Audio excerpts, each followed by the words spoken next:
Hello, my lovely writing friends. As of today, I have written 15 series of my own and 3 series with the wonderful JP Sale.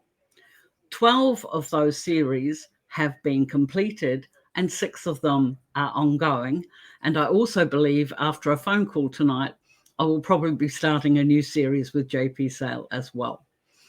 What has that got to do with you? Today, I want to talk to you about your fiction writing career and, in particular, the importance of series writing and the power of your backlist. So, buckle up. This is unscripted. I'm warning you now. I may tend to ramble, but let me know if I do. But the thing was I was thinking about my process and looking at the various series I've written over the years. And a lot of the reasons why I write different series, usually juggling 2, 3, or 6 at a time, is because my creative muse can get a bit bored sometimes. And I might be writing something here, and then it starts to feel a bit flat. And I start to think, oh, do I really need to do this? And of course, yes, I do. I will finish that story. But I could be having a shower or doing the dishes or whatever else. And all of a sudden, I get this really, what I think is a really good idea. So I start another book. Now, I am not one of those authors that has a dozen manuscripts buried somewhere on their computer or stashed in the drawer under their desk. I'm not like that. If I start something, I finish it. However, it can be really tempting when we get these different ideas to write them down, to start a new book. And I do think that that's actually a really good idea. It helps to prevent writer's block. If you're stuck on one story, you write another. I believe I've already done a video on that. And if I can find it, I'll post it up here. But the thing is the whole concept of writing series really helps with your book sales and your fiction writing income. When you write a series, your readers will come to fall in love with your characters, with your world building and everything else. They will be keen. If you've written a good story, they're going to get to the end and think, but I want more. Now, I rarely write books where my same couple goes across more than 1 or 2 books or 3. I have written a couple of trilogies, The Necromancer's Smile. What else? I can't think. But I know The Necromancer's Smile was on. Oh, that's right. And Benedict and Bear was going to be one. It was going to be a trilogy. But me and my readers decided when I got to the end of book 2, it was actually really good the way it was. So we left it at that. That was a duology. So, but most of my books are written with different couples, different characters in each book, all within a certain world. And quite oftentimes, such as in the Cloverleaf Pack, which is one of my readers' favorites, there was an overarching storyline to, I think that's 15 books, 13 novels, and 2 short story books in that world. But yeah, I have always, from the day I started writing, I started thinking about series. I love to read them. It made sense for me to write them.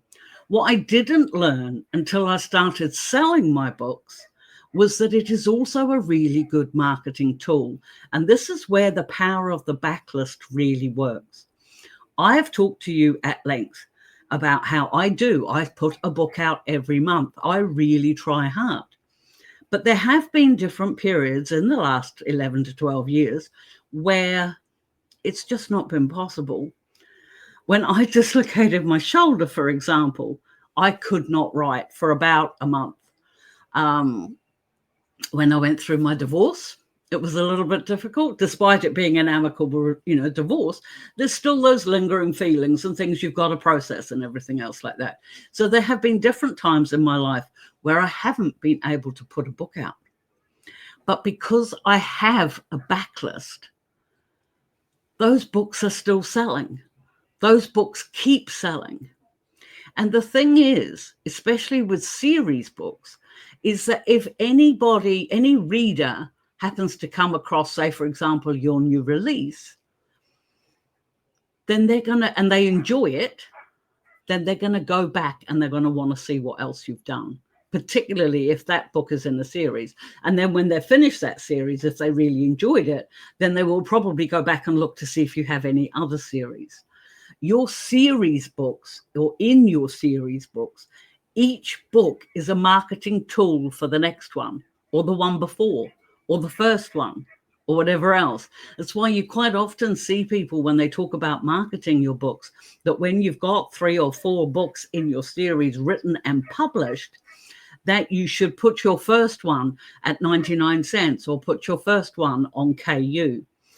Now, I don't agree with putting the first book on KU and keeping the rest of them as sales, unless you're prepared to put your other books on KU too, because I think that's actually a bait and switch, and I don't think that's fair on the reader.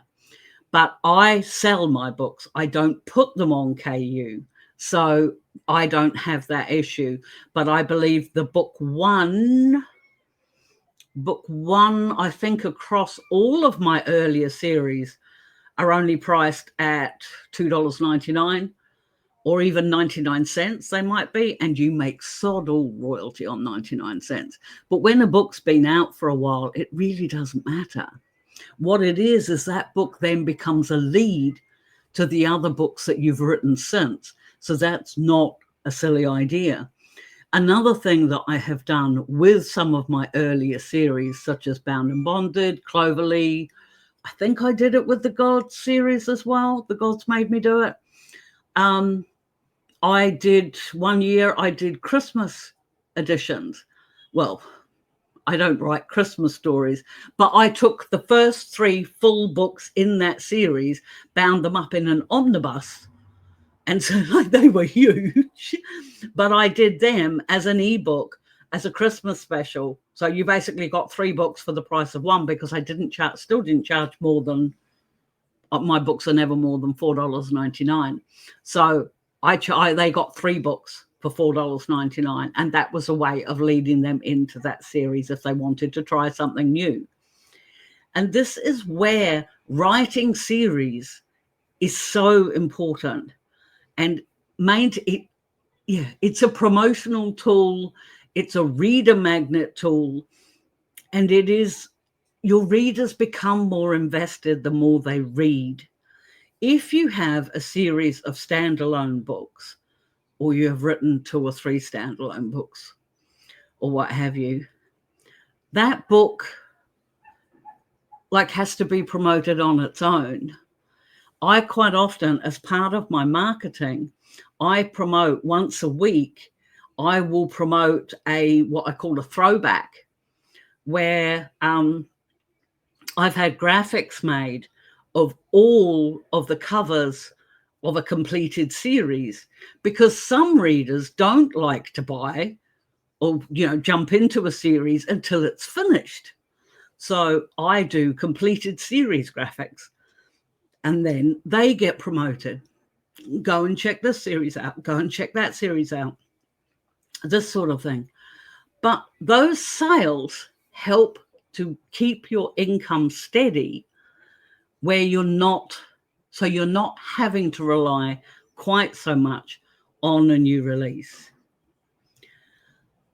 I've got to admit, I'm almost 10 minutes in, and to be honest, I'm not 100% sure what the point is I'm trying to make here, except that series writing is such a really good idea across so many levels. And having more and more books in your backlist, particularly when they're all in the same genre, is a really good way of helping to maintain your writer income at a time where maybe life has happened and you can't get your new release out as soon as you would like. So it's just something to think about. Maybe it's given you something to sort of think, well, how can I change what I do? How can I, could you take your current work in process and turn that into a series? Or have you already written series? Do you already see the benefit of writing series books? Let me know in the comments below. In the meantime, if anything I've said is helpful at all, please hit the like and subscribe button. I do not make money from my YouTube videos as I took that year off. So, of course, lost all my watch hours. So I'm desperately trying to get that back up again. Well, not desperately, but it would be really nice. I post long form content on Mondays and Thursdays. And apparently you can also now, I apparently have a community post place where you can post questions for me there as well. So that's always should be fun. And I promise I respond to everybody who gets in touch. In the meantime, keep writing, think about series and the worth of your backlist. And in the meantime, we will catch up with you next time. Bye.